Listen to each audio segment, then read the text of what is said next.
음식 문제입니다. 음식 문제이고 그리스도인의 자유 이해라는 부제로 진행하겠습니다. 지난주에는 그리스도인의 몸 이해였죠. 몸.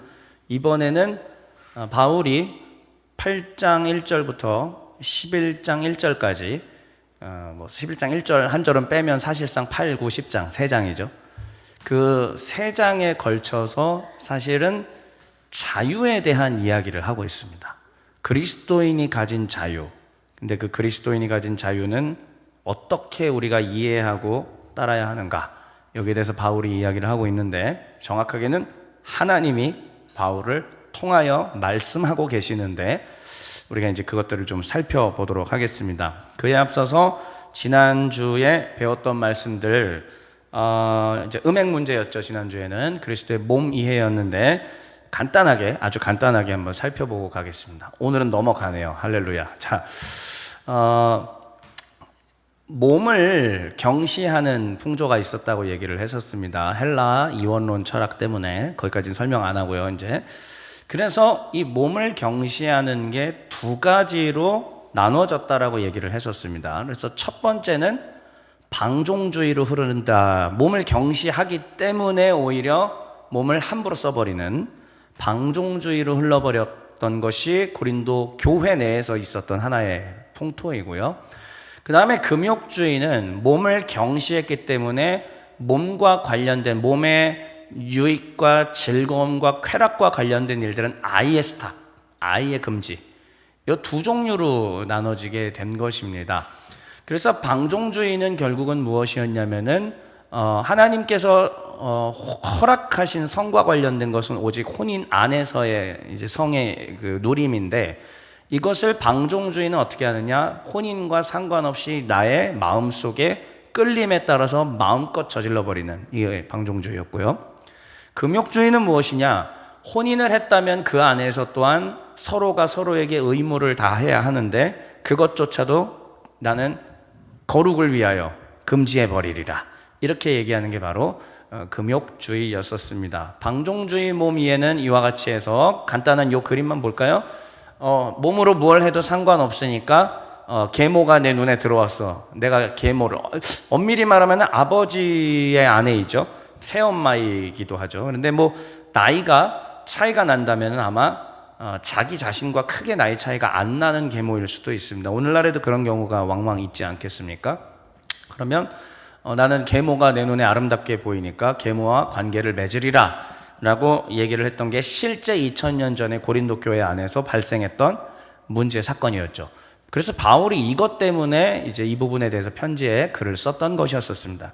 금욕주의는 뭐 이런 것이었습니다. 몸은 더럽고 악하니까는 성과 관련된 모든 것들은 다 피하리라. 결혼을 했음에도 불구하고 다 피하겠다라고 하는 것도 교회 안에서 있었던 사건들이었습니다. 그래서 바울이 둘 다 옳지 않다. 둘 다 옳지 않고 하나님께서 허락하신 것 안에서의 질서 안에서의 성을 누리는 것이 올바른 것이다라고 성경이 우리에게 가르쳐 준 것입니다. 그래서 우리는 마지막에 지난주에 이 그림으로 얘기를 했었어요. 내 몸은 누가 소유하신다? 그렇습니다. 다시 한번 또 내 몸은 누구의 일부이다? 그렇습니다. 다시 한번 이게 되게 중요한 거예요. 자, 우리는 머리 대신 예수 그리스도의 몸을 이루고 있는데 내 자신이 몸 전부는 아니고 몸의 일부, 그렇죠. 그거를 지체라고 성경은 표현하고 있지 않습니까? 내 몸은 예수님의 몸의 일부인 거예요. 그러니까 내가 만약에 음행을 한다든지 타락을 하게 되면은 누구의 몸이 망쳐진다? 예수님의 몸에 망쳐집니다. 오늘 이어지는 이 자유와 관련된 얘기가 사실 같은 맥락이에요. 일단 그걸 염두에 두시고, 그 다음에 다시 한번 세 번째 거, 내 몸은 누구의 거처?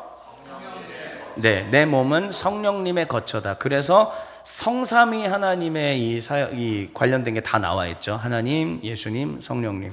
그러므로 내 몸은 하나님 것이고 예수님의 몸의 일부이고 성령이 내 안에 거하시기 때문에 음행해선 된다 안 된다? 여기서 말하는 음행이라고 하는 것은 무엇이냐면은 혼인 관계 이외의 모든 성과 관련된 선을 넘는 행위를 말하는 것입니다.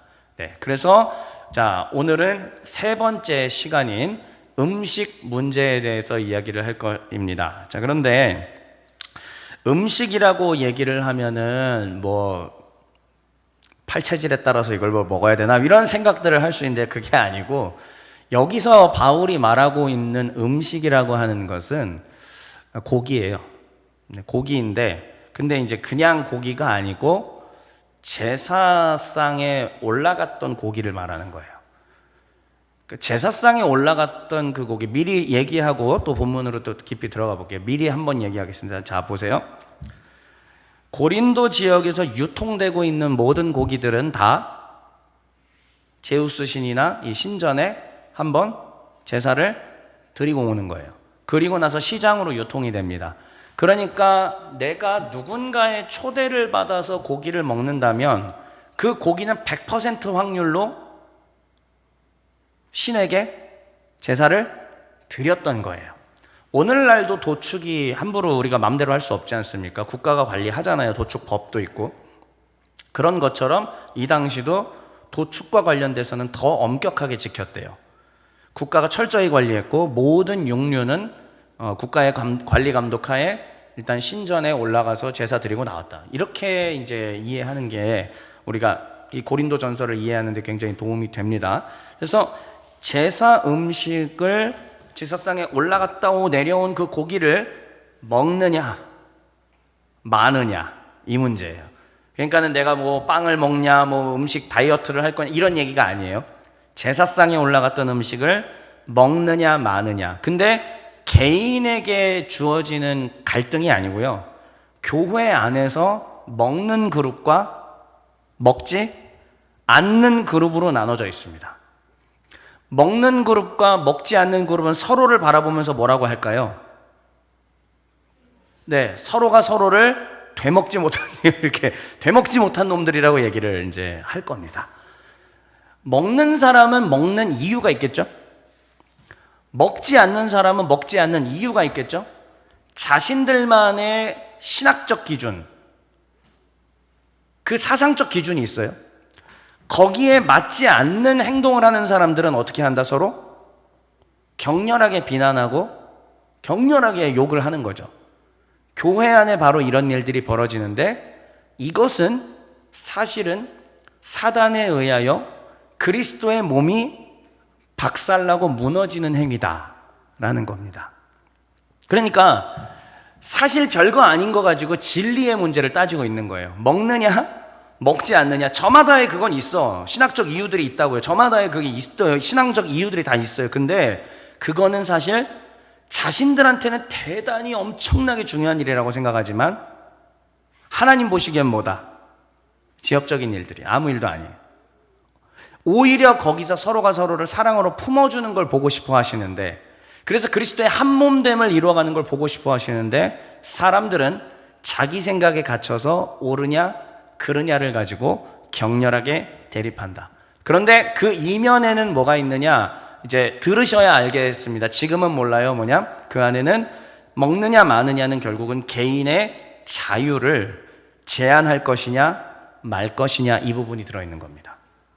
자유함이 있는데 그 자유함을 제한하는 게 성경적인 거냐, 자유함을 제한하지 않는 게 성경적인 것이냐, 이 부분이 이 안에 놓여 있습니다. 그래서 오늘의 부제가 뭐라고요? 음식 문제 다음에 가로 열고 그리스도인의 자유 이해예요. 그리스도인은 대체 자유를 어떻게 성경적으로 이해해야 되는가? 물론 성경의 자유라는 것은 되게 많이 단어가 나옵니다. 그러나 일단은 고린도 전서라고 하는 이 문맥 속에서 우리가 자유를 이해해 볼 필요가 있습니다. 바울이 이 부분에 대해서 굉장히 깊이 이야기를 하고 있기 때문입니다. 물론 성경의 다른 혹 구약 혹은 신약의 다른 책에서 자유에 대해서 다른 문맥으로 얘기하는지 다 찾아보진 않았습니다. 그러나 일단은 이 부분에서 얘기하는 이 자유에 관련된 것은 제가 볼 때는 성경적으로 가장 건전하고 우리가 기본을 이루는데 충분하다라고 생각을 합니다. 그러므로 오늘 이 부분을 잘 들으시고 이제 형성해 주시면은 감사하겠습니다. 자, 그러면 오늘 이렇게 진행될 건데요. 제가 1번 보시면 좀 놀라실 거예요. 오늘 저는 사회 역사 이야기 할 겁니다. 사회 역사 이야기를 한다는 것은 굉장히 조심스러운 이야기고 오늘날의 현대 이야기를 제가 안 할 수가 없습니다. 그런데 여러분 저 잘 아시죠? 한쪽으로 치우친 사람? 그렇지 않습니다.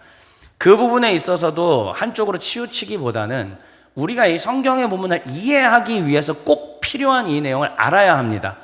오늘날에 왜냐? 우린 지금 21세기의 대한민국을 살아가고 있고 대한민국 사회 속에서의 자유 논쟁이 첨예하게 대립하는 시대를 살아가고 있기 때문입니다.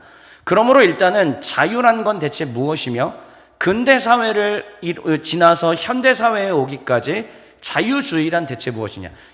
신학에서 이야기하는 자유주의 아니에요. 정치 철학으로 얘기하고 있는 바로 그 자유주의입니다. 그래서 여러분들 중학교, 고등학교 때 배웠던 얘기들이 다소 좀 나와요. 어렵지만 제가 어려운 얘기는 싹 빼고 아주 꼭 알아야 될 것만 하고 지나가도록 하겠습니다. 자, 일단은 자유주의의 이제 역사에 대해서 제가 처음 설명할 건데 2026년 현재 대한민국은 6월 3일 이후로 내전 상태에 준하는 거의 국민들이 대다수가 분열되어 있는 상황 가운데 놓여 있습니다. 우선은 분명하게 얘기해야 될 것은 이 당이냐 저 당이냐 뭐 이 진영이냐 저 진영이냐 전 그거 얘기하진 않지만 분명한 것은 선관위의 잘못은 확실합니다. 그러므로 이 부분들에 대해서는 국가가 책임지고 그 부분들을 정확하게 국민들이 납득할 수 있도록 만들어내야 되는 것은 당연한 일입니다. 네, 그렇죠, 김윤호 성도님? 그렇습니다. 아주 맞다고 지금 막 이렇게 그냥 졸려서 괜찮습니다. 그런데 여러분 그 6월 3일 이후에 뭐 이쪽으로 가야 된다, 이쪽으로 가야 된다, 가지 말아야 된다 여러 가지 이야기들이 나오고 있고 그 안에서 또 기독교인들도 이쪽으로 가고 이쪽으로 가고 이래야 된다 저래야 된다 상당히 많은 이야기들이 오가고 있습니다. 그런데 이 모든 것들이 계속 신문과 매스컴과 여러분들 또 유튜브로도 다 정보를 접하시고 다양한 매체들로 정보를 접하실 텐데 지금 대한민국에서 벌어지고 있는 이 일들 제가 적어도 그래도 우리 중에서는 지금 나이가 제일 많잖아요. 굉장히 젊은 교회죠. 조금 더 산 사람의 입장에서 그동안에 진행되어 온 과정들을 보자면은요, 한 10몇 년 정도 됐습니다. 10몇 년 전부터 있었던 서로 죽이고 죽이는 그러한 싸움들이 시작이 됐는데, 그러면서 그게 이 담론이 어디까지 갔냐면은 대한민국이 과연 자유의 나라인가 아닌가. 사실은 이게 현재 우리나라의 가장 갈등의 키워드입니다. 물론 다른 쪽으로도 더 깊이 보시는 분들이 있기 때문에 존중하고 부족한 제 입장에서는 제가 볼 때는 여기까지. 그래서 자유에 관련돼서 지금 싸우고 있는 형국이라는 것을 아셔야 됩니다. 그렇다면 자유라고 하는 것이 과연 이 역사 속에서 어떤 식으로 형성이 됐느냐, 그림을 한번 보도록 하겠습니다. 우리가 이게 다 사회 시간에 봤던 얘기들이에요. 자, 여기 이상한 얘기들이 나오는데 뭐 상공업, 왕권 신수설, 로크, 이런 거 다 우리 고등학교 때 그냥 언뜻 한번 본 얘기들, 그렇죠? 그 다음에 뭐 미국의 뭐 독립선언, 그 다음에 프랑스 혁명, 이런 것들이 나와 있습니다. 이게요, 여러분, 이제 요거 잠깐 보시고, 저를 잠깐 보세요, 이제. 이게 이렇게 이해하셔야 됩니다. 그러니까, 우리 현 인류가 자유라는 것을 획득한 게 사실 그렇게 오래되지가 않았습니다. 여성들이 투표권을 얻게 된 것도 그렇게 오래되지 않았고, 흑인들이 투표권을 얻게 된 것도 그렇게 오래되지 않았습니다. 생각보다 정말 얼마 안 된 역사입니다. 그러면 자유라는 것은 무엇이냐? 그 이전까지 인류 역사는 수천 년 동안 왕이 다스리는 나라였습니다. 지금은 공화정이잖아요, 대부분. 공화정이라고 하는 것은 왕정에 반대되는, 왕이 아니라 공통되는 사람들이 이것들을 이끌어가고 만들어 나간다. 그러니까 시민의 대표를 세워서 나라를 이끌어가는 이 시스템 자체가 사실 몇백 년 되지 않았다라는 것이에요. 그 전까지는 왕이 절대적이다. 왕권 신수설. 왕이 뭐 하라면 하는 거고, 왕이 먹지 말라면 먹지 마는 거고, 왕이 땅 내놓으라면 땅 내놓는 거고, 이게 너무 당연하게 수천 년 동안 인류가 살았는데 상공업이 발전하고 배를 타고 전 세계로 나가다 보니까 사람들이 이제는 부를 축적하게 됐어요. 부를 축적한 사람들, 그 다음에 기독교인들, 그 밖에 또 여러 가지 다양한 사회 각계각층의 철학자들이나 이런 사람들의 생각이 뜨이기 시작을 합니다. 그래서 이들이 뭘 얘기하느냐? 왕이 세상의 전부라는 게 우리가 당연하게 알고 왔지만은 아닌 건 아닐까라는 의구심이 들었던 것이었습니다. 왕도 사실은 법 아래에 있어야 된다라는 그러한 사상이 유럽에서 발생을 했고 1688년 그 유명한 명예혁명이라는 것이 영국에서 일어나게 됩니다. 그래서 왕도 의회에 만들어 놓은 법 아래에 놓게 됩니다. 대단히 놀라운 일이죠. 왕은 항상 법에 어디에 있어야 했을까요? 위에 있었습니다. 그런데 왕이 법의 아래로 내려가게 되는 인류 역사에서 굉장히 놀라운 사건, 바로 명예혁명이었습니다. 그리고 그 일이 있고 난 직후부터 우리가 교과서에서 한 번쯤 들어왔던 로크라고 하는 사람이 정치 사상들, 사회계약이라든지 자연권, 저항권 이런 얘기들을 하기 시작을 합니다. 그리고 난 다음에 이것이 미국 독립선언으로 이어지게 되고 프랑스 혁명으로까지 이어져서 그 유명한 시민혁명들이 일어나게 되고 비로소 그때부터 어떻게 되느냐? 자유, 프리덤이라는 것을 외치기 시작을 한 거예요. 프랑스의 국기 3세계의 상징이 뭐죠? 자유, 평등, 박애 이런 거잖아요. 그러니까 자유가 제일 먼저 나오고요. 그래서 인간은 모두가 평등하다. 왕이나 백성들이나 모두가 다 하나님 앞에서 평등하고 모두가 동등한 권리를 누리게 된다라는 것이 바로 사실 얼마 안 됐어요. 1700년부터예요. 그럼 불과 이제 300년 된 거거든요. 이제 얼마 안 됐습니다. 우리나라 같은 경우는요. 우리나라는 그게 언제예요? 100년이 채 안 됐어요. 아직도 100년이 채 안 됐습니다, 지금. 그러니까 생각보다 이게 자유를 얻게 된 게 얼마 되지 않았다라는 사실. 그런데 이 자유주의의 핵심, 그래서 여기 아래 보면은 자유주의는 시민들이 절대왕권에 맞서서 권리와 자유를 요구하며 형성된 근대 정치 사상이다. 예, 요 정도예요. 그러면 이게 이제 어떻게 되냐면 이런 식으로 된 거예요. 다시 한번 보시면은 시민들이 부를 축적하고 1688년에 영국의 명예혁명이 있어서 왕도 법 아래에 놓이게 되었으며 로크의 사상은 1년 뒤부터 나오기 시작합니다. 그리고 어디서 들어봤던 계몽주의 사람들, 혹시 몽테스큐의 이런 말 들어본 사람 이름 들어본 적이 있으실지 모르겠지만 어쨌든 이런 계몽 사상을 가진 사람들이 현대적인 국가의 초석을 마련했습니다. 그리고 난 다음에 아까 얘기하는 미국의 독립혁명과 프랑스 혁명들이 일어나면서 근대의 자유주의 국가가 형성되게 됩니다. 이게 바로 자유주의의 시작이에요. 자유주의의 근본입니다. 자, 그렇다면은 자유주의라고 하는 것은 시민이 평등함과 그리고 자유가 있고 또 법 아래에 놓이게 되는 것이다, 이런 얘기들이고요. 또 하나 사회계약설이라는 거를 우리가 교과서에서 배웠는데 그게 뭐냐면은 우리는 다 자연인으로 태어났지만 그리고 또 왕 아래에 있었지만은 사실 이제 그게 아니라 우리는 자발적으로 우리의 자유적인 어떤 이런 것들을 국가와 계약을 맺고 국가에 매이게 될 것이다. 그런데 국가는 대신 우리를 보호해주고 우리의 자유와 평등을 지켜주는 것이다. 이 개념이 불과 200~300년 전 개념이. 지금 현재 우리 대한민국도 그렇고 전 세계 많은 국가들이 그런 시스템을 따르고 있지 않습니까? 예, 이게 바로 원래의 자유주의라고 하는 것입니다. 자, 그러면 이게 자유주의인데 대한민국에서 아까 문제됐던 것들은 지금 뭐냐면은 바로 자유에 대한 해석이라고 얘기를 했지 않습니까? 대한민국에서의 여러분 자유에 대한 해석이 어떻게 이어지냐면 어떻게 대립되고 있냐면요, 이렇게 되고 있어요. 프리덤이라고 하는 자유라는 말이 있지만은 이 자유에 대해서 둘로 나눠져서 우리나라는 현재 반공자유주의와 그 다음에 현대자유주의 두 개로 나눠져서 싸우고 있어요. 자유를 똑같이 외치지만 어떤 분들은 반공자유주의를 얘기하는 거고요. 똑같이 자유를 얘기하지만 어떤 분들은 현대자유주의를 얘기합니다. 여러분, 어제 서울시 광화문 앞에서 무슨 일들이 있었죠? 퀴어 퍼레이드가 있었습니다. 그러면 이분들이 외치는 자유는 뭐죠? 이겁니다. 현대자유주의. 그렇죠.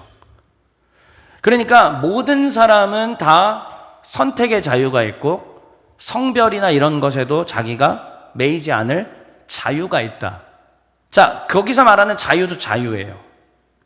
자유는 자유가 맞습니다. 그런데 이분들이 이야기하는 자유랑은 의미가 좀 다르죠. 자, 그러니까 서로 자유라는 동일한 용어를 쓰고 있지만 어떻게 한다? 전혀 다른 의미로서 지금 얘기를 하고 있는 것입니다. 그러니까 이쪽에 있는 자유주의를 외치는 분들은 우리가 앞서 배웠던 그 유럽에서 만들어졌던 근대 자유주의 플러스 헌정 자유주의, 즉 헌법 아래에 우리는 메인다라는 자유주의 플러스 그 다음에 한국에서 만들어진 독특한, 이건 다른 나라 없는 거예요, 공산주의에 대한 두려움, 공산주의를 적으로 여기고 몰아내려고 하는 거. 그래서 여기서의 자유는 공산주의와 반대되는 개념으로서 자유주의로 가게 된 것입니다. 여러분, 오늘은 조금 이해해 주세요. 본문 할 겁니다. 오늘 절대 역사 강의가 아닙니다. 성경 고린도전서를 볼 건데, 이거를 알아야 현대 대한민국을 살아가는 우리가 기독교인으로서 자유를 어떻게 해석하게 될지 답을 찾을 수 있기 때문에 어쩔 수 없이 이 얘기들을 잠시 하는 것입니다. 그래서 현재 대한민국 안에는 바로 이와 같은 두 자유주의가 싸우고 있는 것이고요. 여기에 대해서 우리 성도님들 다 이 자리에 앉아 계시지만은 같은 생각이 아닐 겁니다. 분명히 다른 생각을 가지고 계실 거고, 존중합니다. 존중받아야 되고 각자 생각하는 대로 하시면 됩니다. 그런데 대한민국의 현재 사회가 이렇다는 걸 인지한 채 이제 2000년 전으로 가보는 거예요. 2000년 전 고린도로 한번 가보고요. 고린도에서의 자유는 무엇이었고 거기에 대해서 바울은 어떻게 이야기하고 있는지 들읍시다. 그래서 성경의 하나님으로부터 그걸 듣고 현 사회를 살아가는 우리가 어떠한 스탠스를 개개별로 취하여야 할 것인지, 나는 어떻게 살아가야 하는지를 그래도 조금은 답을 얻어보면 좋겠습니다. 자, 그러면 여기까지가 이제 한국의 이야기고, 이제 고린도, 2000년 전 고린도로 한번 가보도록 하겠습니다. 자, 이제 고린도 교회 안에서의 자유 문제인데요. 다시 한번 고린도 교회 상황을 복습해보죠. 맨 처음에 우리는 분파 문제 봤습니다. 파가 나눠져 있었다고 얘기를 했었죠. 결국은 바울파, 아볼로파, 게바파, 그리스도파로 나눠진 이유는 뭐냐면 교만해서예요. 교만했기 때문입니다. 그래서 이 교만함 때문에 분파가 있게 된 상황, 거기에는 약간 인종적 차이도 있었다라고 말씀드렸고요. 그 다음에 두 번째 건은 이제 오늘 얘기할 거니까 좀 건너뛰고, 세 번째 건 사실 다음 주 얘기긴 한데, 교회 안에 이제 은사가 막 일어났다고 했잖아요. 그러니까 분명히 예언할 수 있는 사람들은 교회 안에서도 조금 더 우대받았을 확률이 있죠. 예언 못하고 방언도 못하는 사람은 그냥 핫바리 뭐 이런 식으로 취급받았을 확률도 있습니다. 그러니까 은사가 너무 막 드러나는 상황 가운데 그 안에서도 약간의 사람들끼리의 계급처럼 느껴지는 거, 이 문제 있었을 거예요. 그 다음에 이제 지난주에 살펴본 게 바로 음행에 관련된 거죠. 세상 문화의 영향, 음행, 이런 부분들이 있었습니다. 그런데 여기서 이제 두 번째 게 바로 오늘 관련된 이야기예요. 신앙의 계급이 있다. 도대체 이게 뭐냐? 밑에 여러분 한번 읽어보실래요? 두 개가 지금 대립하고 있는데 뭐와 뭘로? 시작. 지식이 강한 자, 지식이 약한 자. 네, 뭐 지식이 많은 자라고 하는 게 맞겠지만은 여기는요, 강하다, 약하다로 표현하는 게 더 적절할 것 같아서 이렇게 했습니다. 지식이 강한 집단이 있고 지식이 약한 집단이 있어요. 자, 그러면 여러분 저를 보세요. 누가 교회 내에서 윗계급으로 갈 것 같으세요? 우리 교회만 하더라도 일반 교회 생각해 보십시오. 성경 지식이 많은 사람이 리더가 될까요? 없는 사람이 리더가 될까요? 당연하죠. 성경 지식이 많은 사람이 리더가 될 수밖에 없습니다. 자, 그런데 이때도 이 교회는 똑같은 거예요. 하나님에 대한 정보와 신앙적인 정보가 조금 더 많은 사람이 있어요. 경험이 있는 사람이 있죠. 그래서 이 지식이 강한 그룹이 있고요. 그 다음에 지식이 약한 그룹 있죠. 이분들은 성경도 모르고 하나님에 대해서 아직은 잘 몰라요. 그러니까 작은 것 하나에도 덜덜덜덜 떨거나 호들갑을 떨거나, 이렇게 하면 하나님께 벌 받는 거 아니야? 이렇게 하면 뭐 큰일 나는 거 아니야? 저 사람은 왜 저러지? 이렇게. 반면에 믿음이 강한, 지식이 강한 집단은 어떻게 될까요? 그럴 수도 있지. 괜찮아. 이렇게 가겠죠. 그러니까는 고린도 교회 상황은 지금 현재 이런 식으로 나눠져 있었다라는 사실을 기억을 해 본 채에, 이제 이 제3주제는 8장 1절부터 11장 1절까지인데 이 내용들을 또 우리 GPT의 도움을 받아서 만화로 다 한번 만들어 봤습니다. 이야기들이 어떻게 진행되는지 한번 편안하게 한번 얘기를 들어보시죠. 첫째, 자, 한번 대화를 보세요. 여기 보시면은 고린도전서 이제 8장 이야기인데 첫 번째, 자, 8장에서 우상은 아무것도 아니다 이렇게 되어 있습니다. 이렇게 이제 여기 대화하는 거를 한번 볼까요? 왼쪽에 있는 사람이 이 곡이 아폴론 신전에 바쳤던 거라고 하는데 라고 얘기하니까 그 옆에 있는 사람이 뭐라고 그래요? 같이 한번 읽어볼까요? 시작. 네, 이렇게 얘기하죠. 그러니까 그 옆에 있는 사람이 뭐라고 맞장구 치냐면은, 그래요, 우상은 아무것도 아니지 않습니까? 그냥 먹으면 되지. 여러분, 이 집단, 지금 여기 있는 이 오른쪽에 두 명 있죠? 지식이 강한 집단일까요? 약한 집단일까요? 강한 집단이에요. 그러면 왜 이분들은 지금 지식이 강한 집단이겠죠? 왜 흔들리지 않아요, 이 사람들은? 우상이라 하는 건 어차피 가짜고 아무 의미 없으니까. 그러니까는 거기에 벌벌벌 떨거나 매일 필요가 없다라고 생각을 하는 거예요. 그러니까는 이 부분에 대해서 되게 이제 자유한 그러한 마음들을 가지고 있죠. 근데 반면에 다음 그림 볼게요. 자, 똑같은 상황인데, 자, 우상은 아무 문제 아니야. 먹어도 아무 문제 없어. 맞아, 우상은 신 아니지. 그냥 고기일 뿐이야. 먹자. 막 먹어요. 그랬는데 그 옆에 지금 딱 보세요. 한번 같이 소리내서 읽어볼까요? 옆 사람이 머릿속에서 생각하는 거. 예수 믿는, 시작.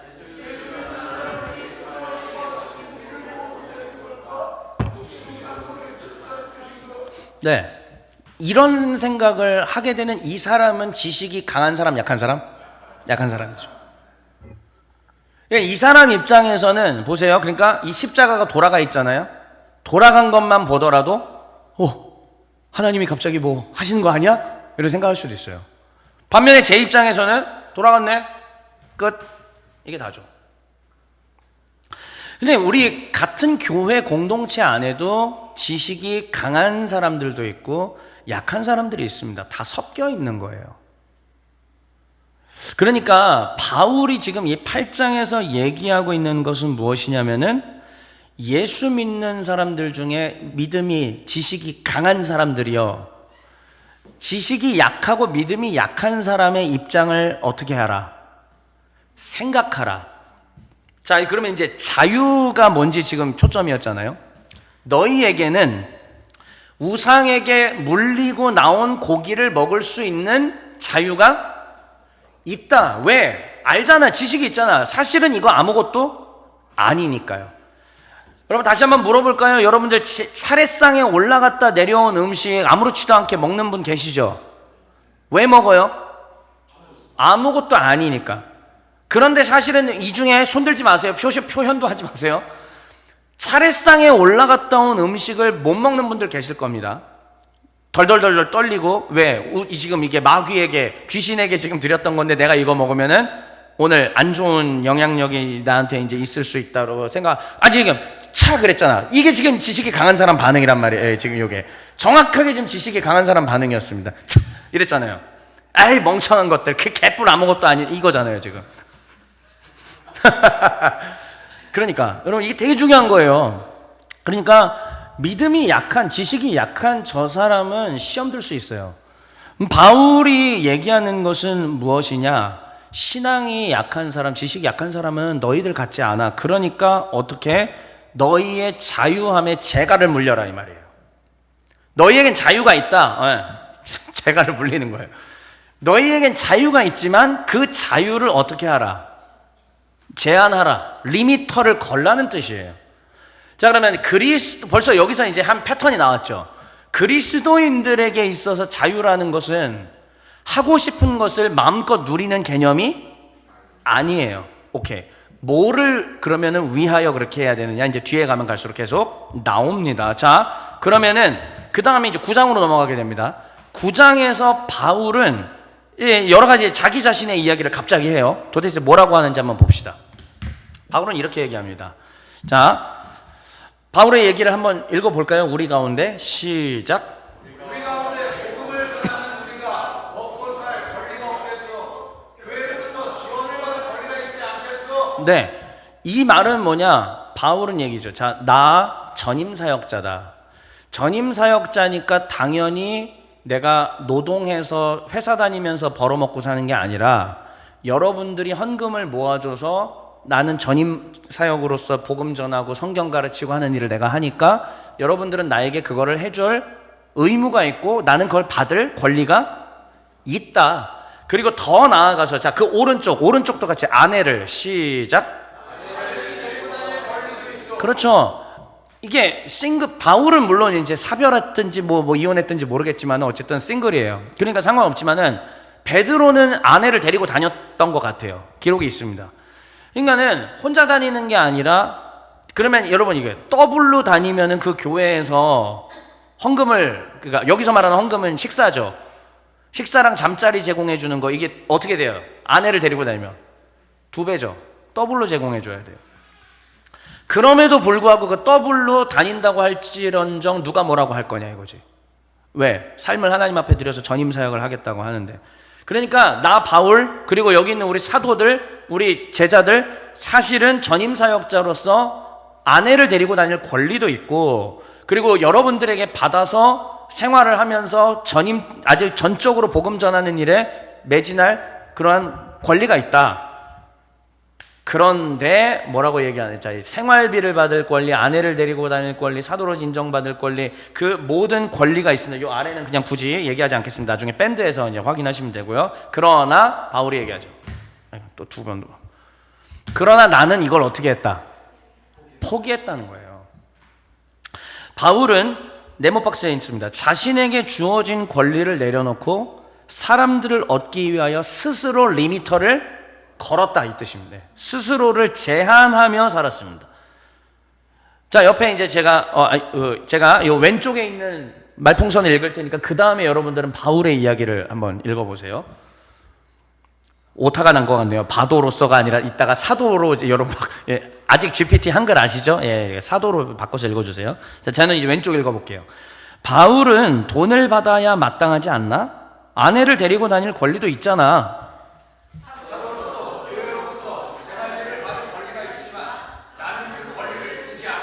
이렇게 받을 권리가 당연히 있고요. 받아야 합니다. 그러나 바울은 그 지역별로 좀 특징이 있어서 이걸 했던 것 같아요. 그 지역에서 만약에 이걸 받으면은 분명히 복음이 전파가 안 될 것 같은 느낌이 있었던 거예요. 그런 곳에서는 어떻게 한다? 안 받는 거예요. 반면에 사역비 받으면서 한 곳 있잖아요. 빌립보에 자주장사 루디아가 항상 돈 많이 모아줬어요. 헌금 많이 해줬다고요. 그럼 그 돈 가지고 평생 사는 거예요. 그러다 돈 똑 떨어지면 그 다음 뭐 해요? 네, 그 다음에는 이제 건축자잖아요. 인테리어업 하시잖아요. 바울이 인테리어 업자였잖아요. 그러니까 돈이 떨어지면 인테리어 업을 하고 이제 빌립보 같은 교회에서 돈 많이 보내주면 그거 갖고 또 이제 전임 사역하고 이제 했던 거예요. 근데 바울은 그거를 포기했다. 자, 너희가 이 사실을 알기를 바란다. 자, 믿음이 지식이 강한 자들이여 너희 중심대로 가면 저들이 소외된다. 저들을 잃을 수 있다. 나 바울은 모든 권리가 있었고 지식도 있었고 믿음도 있었고 난 다 강인하다. 사실 마음대로 해도 되고 내 권리를 다 받아 누려도 된다. 그러나 내가 그렇게 했을 때 저 몇 사람들이 복음을 안 받아들일 것 같아서 아니 복음을 받아들인 저 사람들이 시험에 들 것 같아서 나는 기꺼이 내 권리를 포기할 것이다? 아니요, 이미 했다. 이미 포기했다. 그러니까 너희도 이와 같이 너희의 자유의 재갈을 물려라 이런 뜻입니다. 하나 더 가볼게요. 자, 5번. 그래서 모든 사람에게 모든 것이 되었다. 자, 이제 이 부분이 이제 오늘 제가 준비한 본문이 이따가 또 나올 건데 이런 겁니다. 바울은 이 부분에서도요, 자기 비움을 지금 보여준 거예요. 무슨 얘기냐? 율법 아래에 있는 사람들은 여러분 누구를 얘기할 것 같아요? 율법 아래에 있는 사람, 율법의 통치, 율법의 바운더리 안에 있는 사람 누구예요? 유대인들이죠. 유대인들 앞에서는 유대인들처럼 행동했다 이 말이고요. 율법 없는 사람들은 또 누굴까요? 헬라인도 되고 그러니까 전반적으로 이방인이죠. 율법이 없는 사람들 앞에서는 내가 누구처럼 했다? 율법 없는 이방인처럼 했다는 얘기예요. 약한 사람들 앞에서는 내가 어떻게 했다? 약한 사람. 여기서 그러면 약한 사람은 누굴까요? 이거 약한 사람. 그렇죠? 그러니까 바울은 강한 사람의 대표적이에요. 제일 많이 알자. 지금 적어도 여기 이 유럽 전 지역권에서는 성경 하나님 말씀 제일 많이 아는 사람이잖아요. 예수님에 대해서 제일 많이 아는 사람이잖아요. 그 다음에 바울이 자기가 뭐라고 고백해요? 나 방언 정말 잘한다. 나 3층 천도 올라갔다 왔다. 자기라고 얘기는 안 하지만 누가 봐도 자기 이야기죠. 나 천국 환상 경험한 사람이다. 나 경험할 거 다 했다. 근데 그럼에도 불구하고 나는 지식과 신앙이 약한 사람 앞에서는 누구처럼? 약한 사람처럼 했다는 얘기예요. 이게 그리스도인이 자기의 자유를 제한하는 겁니다. 누군가들이 이제 저랑 오래되신 분들은 얘기하시죠. 왜 원래 모습대로 안 하세요? 라고 얘기를 해요. 그러니까 왜 바보같이 행동하냐 이거죠. 어느 그룹을 가든지 어디를 가든지 왜 개그를 치시고 콧구멍을 벌렁벌렁 거리시고 왜 이상한 소리를 내시고 왜 멍청한 척 하시냐. 사실은 잘 아시잖아요. 그들을 얻기 위함입니다. 복음이 전파되기 위함이고 화목하게 하나가 되기 위함이고. 만약에 내가 가서 나 잘났어 하고 어려운 얘기 막 계속하고 잘난 척하고 막 이런 것만 떠들어댄다고 생각해 보세요. 제가 여러분들 하나하나 붙들고 신방하는데 뭐 현대 신학자들 이름 대면서 막 신학자 이 사람이 이렇게 얘기했고 누가 뭐라고 했고 계속 이런 얘기만 하고 있다고 상상해 보세요. 어떨 것 같으세요? 당장 문 열고 빠이빠이죠. 그렇죠? 지금 바로 이렇게 하셨어요. 바로 이렇게 하셨어요. 지금. 맞아요. 근데 바울이 지금 굉장히 중요한 얘기를 한 거죠. 근데 이게 지도자인 저 같은 사람들한테만 하는 얘기는 사실 모든 그리스도인들에게 얘기를 한 겁니다.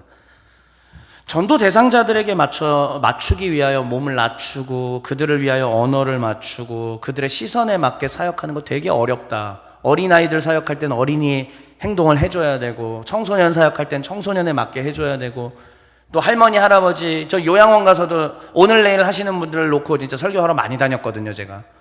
그러면 그분들 앞에서는 설교 여러분 어떻게 하시는지 아세요? 제가 딱 5분 설교합니다. 충격적이죠? 네, 딱 5분 설교하는데 예수님께서 무리를 쫙 걸으십니다. 이러면서 막 이제 온갖 이런 거 다 하면서 설교를 해요. 다 치매 노인들이시거든. 87, 8에 오늘 내일 하시고 치매 막 이랬다가 갑자기 또 까먹고 여기가 어디지 이러시는 분들이니까. 근데 거기엔 또 그걸 맞게 하는 거죠. 왜? 그들을 얻고 그들의 영혼이 마지막까지 하나님 나라에 가게 하기 위함입니다. 그게 하나님 백성들이 해야 된 일이다. 그러면서 10장에서 바울이 이 모든 것을 이렇게 정리합니다. 보실까요? 자, 바울이 이렇게 정리를 해줍니다. 첫째, 지금 우상에게 드렸던 고기에 대한 이야기를 우리가 하고 있었다. 자, 그러면 구약 성경 우리의 믿음의 조상님들에 대한 스토리를 통하여 다시 한번 확인해 볼까? 바알부올 사건이 있었다. 수많은 사람들이 죽었다. 호르산에서의 사람들이 그 하나님께 옳지 않게 해서 불뱀이 와서 막 다 물어 죽이고 그랬을 때 놋뱀을 세워서 간신히 살아남았던 호르산의 놋뱀 사건. 느후수단이죠. 그거 한번 생각해 봐라. 얼마나 참담한 일이었느냐. 그런데 우리가 분명히 알아야 될 거, 우상 숭배는 하면 안 된다. 하나님을 시험하는 일을 해서도 안 된다. 그리고 분명히 기억하라. 여러분, 우리는 매주마다 지금 뭐 하고 있죠? 성만찬 하고 있지 않습니까? 근데 바울이 이렇게 얘기하더라고요. 너희들은 성만찬을 하는 사람들이다. 물론 십자가의 제사로 모든 제사는 끝났지만 사실 성만찬도 제사는 아니지만 일종의 그와 같은 거 아니겠느냐. 너희가 주님의 살과 주님의 피를 매주마다 대하는 사람들인데 그래놓고 만약에 우상 숭배를 하거나 우상에게 드린 제물에 대하여 아무렇게나 무분별하게 만약에 먹고 그런다. 다른 신의 제사에 참여한다. 그럼 결국은 지난주 우리의 몸은 누구의 소유? 하나님의 소유. 우리의 몸은 누구의 일부? 그래서 예수님의 일부. 그러면 결국 우리가 누구를 망치는 거냐? 주 예수를 망치는 거라는 얘기. 그러니까 매주마다 성만찬에 참여하는 주의 백성들이라면 어떻게 하라? 자신을 돌아보고 우상 숭배는 하지 말아라. 그래서 이제 얘기를 하는 거죠. 자, 일단은 이 원리는 그거야. 우상 숭배는 일단 하지 말아라. 자, 그러면 이제 고린도에 살고 있는 이 사람들은 답답해지는 겁니다. 오케이, 알았습니다. 그런데 모든 고기는 아폴론 신전에 물려서 나오고 내가 비즈니스를 하려면은 고객님을 만나서 고객님이 대접해 주시는 고기를 먹어야 됩니다. 내가 공무원이 되기 위해서는 저 높으신 분이 나를 초대했을 때 그 연회에 참석해서 아폴론 신전에 물려 나오는 고기를 안 먹을 수 없습니다. 바울 선생님 어떻게 해야 될까요? 그래서 바울이 10장 일단 여기서 원리 원칙은 일단 우상 숭배하면 된다 안 된다? 안 된다로 못은 박아 놓되 그 다음에 바울이 정확하게 이와 같이 얘기해 주는 것입니다. 무엇이냐? 마지막으로 결국은 먹든지 마시든지, 여기서 먹든지 마시든지는 결국 뭐에 해당하는 거냐면 평소에 먹든지 마시든지 아니에요. 고기 얘기하는 거예요. 이거 얘기하는 거예요. 하나님의 영광을 위하여 하라, 이게 원리 원칙이 되는 거죠. 우상 숭배하지 말아라, 제일 원리. 먹든지 마시든지 하나님의 영광을 위하여 하라, 제2원칙입니다. 제2원리예요. 그러면서 지침을 정확하게 내려줍니다. 여기 자 오른쪽에 시장에서 고기 살 때 얘기했죠. 일단은 내가 시장에 갔습니다. 시장에 있는 고기가 확률적으로 아폴론 신전에 물려 나올 확률이 상당히 높아요. 그럼에도 불구하고 시장에서 파는 고기 그냥 살려거든 어떻게 하라? 이거 신전에 물린 거예요? 라고 묻지 말고 그냥 사 먹어라. 왜? 일단은 지식이 있으니까. 지식이 강한 그룹의 입장에서는 알잖아. 이거 아무것도 아니니까 사실은. 자, 그래서 일단은 지침을 주는 거예요. 시장에서 파는 고기는 신전에 물린 거냐 묻지 말고 그냥 사서 먹어라. 그런데 중요한 건 여기에요. 비즈니스 연회에 초대받았을 때죠. 이게 굉장히 중요한 부분입니다. 그러니까 회사원인 여러분들의 입장에서는 회식의 술자리 뭐 등등 여러 가지가 있어요. 이제 잘 보세요. 여기에 제가 여기 제 스스로는 되게 재밌게 써놨거든요. 너희도 비즈니스하고 먹고 살아야 하는데 연회에 초대받고 어찌 거절할 수 있겠니? 지금 바울이 이렇게 얘기했다고 제가 스스로 썼어요. 이렇게. 그러면은 바울이 이렇게 얘기하는 거죠. 자, 그런데 그 연회에 간다, 회식 자리에 간다. 눈치 없이 그 주인장에게 이 연회를 배설해 준 주인장에게 이거 신전에 물려 나온 고기예요? 라고 묻지는 말아라. 굳이 묻지 말고 대접해주면 그냥 고기는 먹어라 이거죠. 그런데 문제는 이거예요. 자, 바울이 정확하게 이렇게 얘기합니다. 문제는 뭐냐면, 그런데 만약에 옆에 있던 다른 손님이나 일행이 있는데 그 사람이 그 고기 제우스나 아폴론 신전에 물려 나온 거예요 라고 얘기를 만약에 한 명이라도 한다면, 근데 그 말하는 사람이 그걸 왜 말했을까? 교회 다니는 사람인 거지. 나는 지금 누구의 초대를 받고 교회 집사로서 여기 있는데 또 다른 집사가 김 집사님 저거 아폴론 신전 물려 나온 거예요. 발화가 됐죠? 들었죠? 모두가 알게 되었죠? 주변 사람도 알죠? 이 사람들 교회 다니는 거 알죠? 그럼 어떻게 알아? 그 다음 영원히 고기 먹지 않아도 될 정도로 그렇게까지 얘기했어요. 차라리 안 먹고 말지언정 내가 여기서 먹는 순간에 나는 우상 숭배하는 거를 알고 먹는 셈이 되는다, 이런 얘기예요. 그러니까 일단 그것도 하지 말라는 거고, 그 다음 또 하나, 그렇게 얘기했는데 내가 여기 먹으면은 지금 나에게 아폴론 신전 물려 나온 거예요 라고 한 저 이 집사님은 신앙이 지식이 강한 사람, 약한 사람? 약한 사람이란 말이지. 내가 이걸 먹는 걸 보면 저 사람 어떻게 돼? 시험 들어요. 그러니까 회식 자리에서 오늘날의 우리에게도 똑같게 되는 겁니다. 술, 양주, 담배, 뭐 여러 가지가 있는데 그 모든 것들이 이미 내가 하나님의 백성이고 자녀라는 걸 알게 되는 상황이잖아. 그럼 어떻게 해야 돼요? 스탑해야 돼요. 영원히 내가 그걸 끊으리라라는 마음으로 사실 살아야 된다는, 이게 크리스천입니다. 김윤호 성도님 아멘? 잘 자고 있어요. 예. 끝나고 나중에 또 알려주세요. 예, 지금 완전 천국에 가셨어 지금. 자, 여러분 아시겠어요? 그러니까 되게 연예인 크리스천들이 그런 얘기 많이 간증하시잖아요. 저 사실 교회 다닙니다. 나도 교회에서 장로야. 이러면서 먹으라. 근데 그게 지식이 있는 제 입장에서는 사실 알거든요. 거기서 만약에 맥주 한 잔을 마셨다,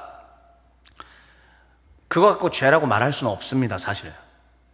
왜요? 마틴 루터, 우리 개신교의 조상인 마틴 루터는 이렇게 기록하고 있습니다.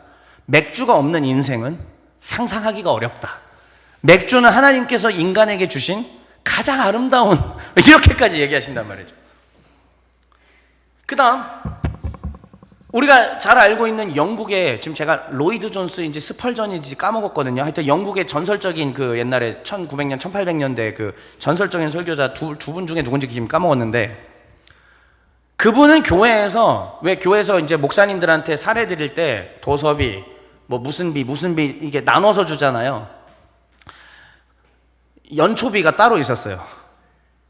그러니까 담배비가 따로 있었다고요. 그리고 그거를 아무렇지도 않게 여기셨죠. 이게 문화 차이입니다. 그럼 거기에 대해서 뭐라고 얘기할 거예요? 그거 죄라고 우리 한국교회 입장에서 막 죄라고 얘기할 거예요? 그런데 자, 만약에 이제 우리 여긴 지금 한국 교회예요. 한국 상황입니다. 우리나라 상황에서는 대부분의 교회 교단의 총회들이 다 헌법에 주와 초, 주는 술이요, 초는 담배를 말합니다. 주와 초가 성도들의 경건한 생활에 도움이 되지 않으므로 금한다라고 되어 있습니다. 그러면은 일단은 우리의 장로교 총회가 그거를 정해놨고, 우리의 믿음의 선배님들께서 과거에 다 그걸 정해놓으셨고, 그 다음에 처음 건너오신 선교사님들께서도 그거를 해놨다. 신학적으로 진리 여부, 지식으로 가지고 진리 여부를 따지자면은 사실 뭐 이거 죄 아니고 뭐하고 다 할 수 있어요, 사실. 근데 그게 사회의 질서로, 우리 그 나라의 교회의 질서로 정해져 있지 않습니까? 그럴 때는 사실 어떻게 해야 되느냐? 지키는 거예요. 그리고 회식 자리에서도 우리 회사에서 내가 교회 다니는 거 잘 알고, 내가 집 산 것도 알고 다 그래. 그러면 어떻게 해야 돼요? 그 집사가 뭔지를 보여주셔야 돼요. 그게 바로 오늘 이 10장에 바울이 마지막으로 얘기한 거. 제우스에게 물린 거라고 누구라도 그 옆에서 얘기했다면은 그 즉시 스탑하라. 그의 신앙을 위하여, 그리고 너를 위하여, 교회를 위하여, 그리고 믿지 않은 이 사람들에게 믿음의 결기를 보여주어라. 이겁니다. 그래서 연회에서 음식을 먹든지 마시든지 그렇지 않든지 사실 모든 건 다 하나님의 영광을 위하여 하라. 그럼 이게 우리 지난주 말씀이랑 연결되는 거예요. 우리의 몸은 소유주가 누구다? 하나님이시다. 성부 하나님이시고, 우리의 몸은 누구의 일부이다? 예수님의 일부. 그리고 우리는 누구를 모시고 있는 전이다? 성령을 모시고 있는, 성삼위 하나님께서 내 몸 하나, 이런 별것도 아닌 나 같은 인간의 이 작은 몸 가운데도 하나님이 거하고 계시다라는 이 놀라운 사실을 기억하면서 우리는 그렇게 주님 앞에 구별되어 살아가는 것. 이게 바로 카도시. 오랜만에 제가 구약 전공자로서 오랜만에, 이게 바로 카도시예요. 구별된다, 거룩이라는 뜻이에요, 이게. 그래서 여기 이제 제가 이렇게 써놨습니다. 또 재밌게 썼어요. 너희들 몸은 너희들 게 아니야. 값을 지불하고 주께서 사셨기 때문에 주님 것이야. 그러므로 모든 면에서 주님의 영광을 위하여 해야 돼.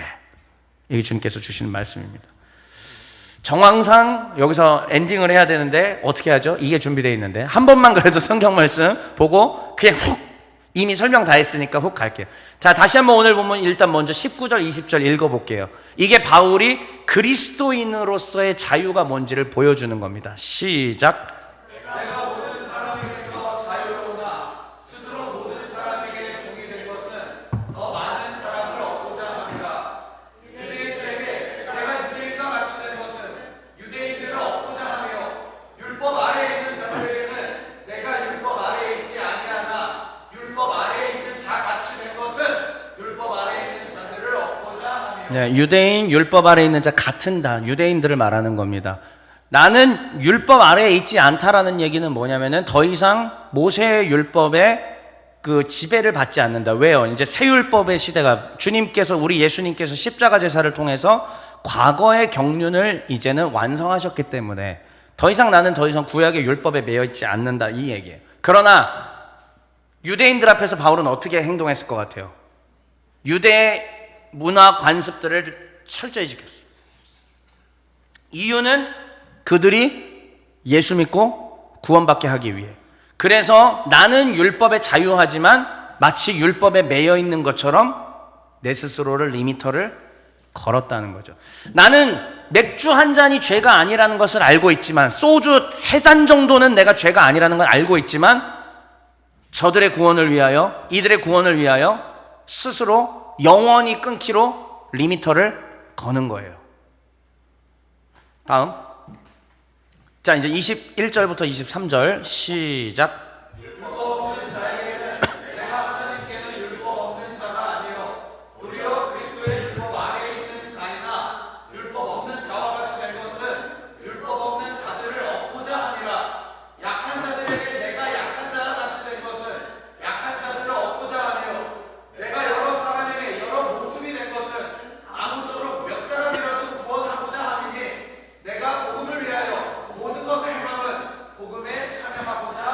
네, 더 많은 설명하지 않겠습니다. 그래서 율법 없는 이방인들 앞에서는 이방인들과 똑같이 행동을 했다는 거죠. 이유는 그들을 구원하기 위하여.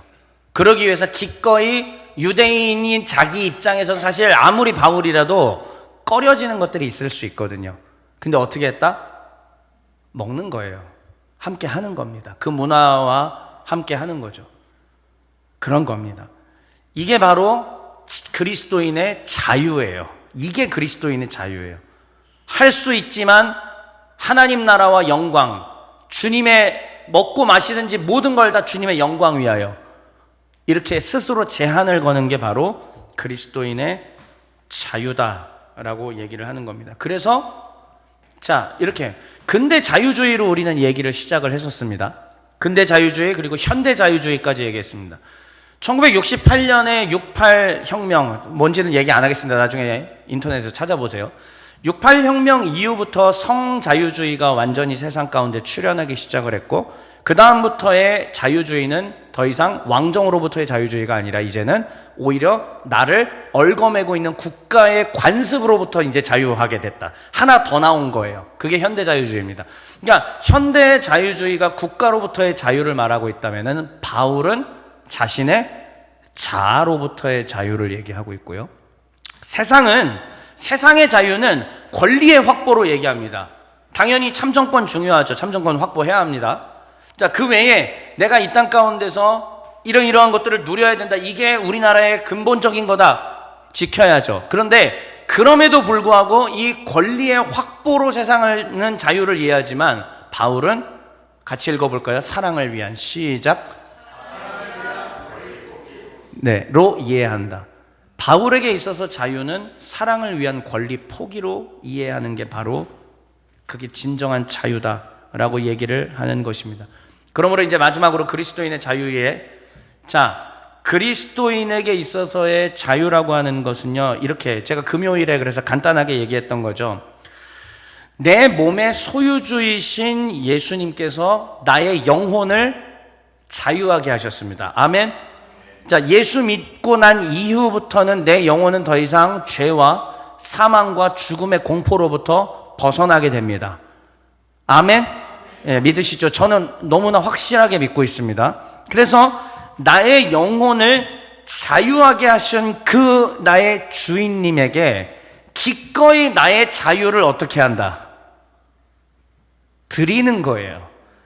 그러니까 나를 자유하게 하신 내 주인이신 예수님의 말씀과 법과 그분의 복음의 전파를 위하여 기꺼이 나의 자유를 올려드리는 것, 리미터를 기꺼이 걸은 것, 이게 바로 그리스도인의 자유입니다. 아멘.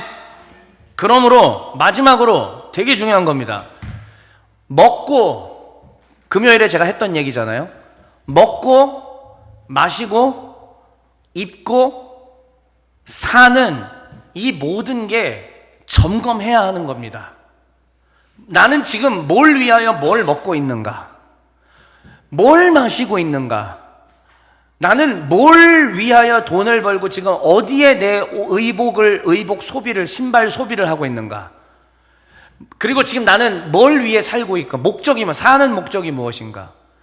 내 신체, 그리고 우리의 교회, 그리스도의 복음, 그리고 그리스도인의 자유에 대한 온전한 이해가 있을 때 방향이 잘못되었던 이 모든 것들의 방향이 정확하게 주파수가 맞춰지게 될 것입니다. 살아가는 목적이 정확하게 잡히게 될 것입니다. 옷을 사더라도 이 옷을 입고 나를 뽐내는 거 해야죠. 근데 단순히 내가 아름답게 보이는 게 목적이 아니라 내가 이 옷을 입고 어떻게 하나님께 영광을 올려드릴 것인가? 내가 이 옷을 입고 나는 어디를 돌아다니며 예수 복음을 위하여 살 것인가? 이게 그리스도인의 참된 자유의 생활입니다. 무엇을 입을까? 무엇을 마실까? 무엇을 먹을까? 어떻게 살 것인가? 이 모든 부분들이 주님께 맞춰져 있을 때 비로소 우리는 하나님의 영광을 위하여 살아가는 삶이 될 것입니다. 메시지 읽고 마치겠습니다. 시작. 오 주님, 먹는 것, 입는 것, 마시는 것, 사는 것 모두가 하나님의 영광이 되게 하소서. 내 기준으로 다른 이들을 실족시키지 않게 하소서. 나의 몸도 주님의 것입니다. 나의 자유도 주님의 것입니다. 나의 전부가 주님의 것입니다.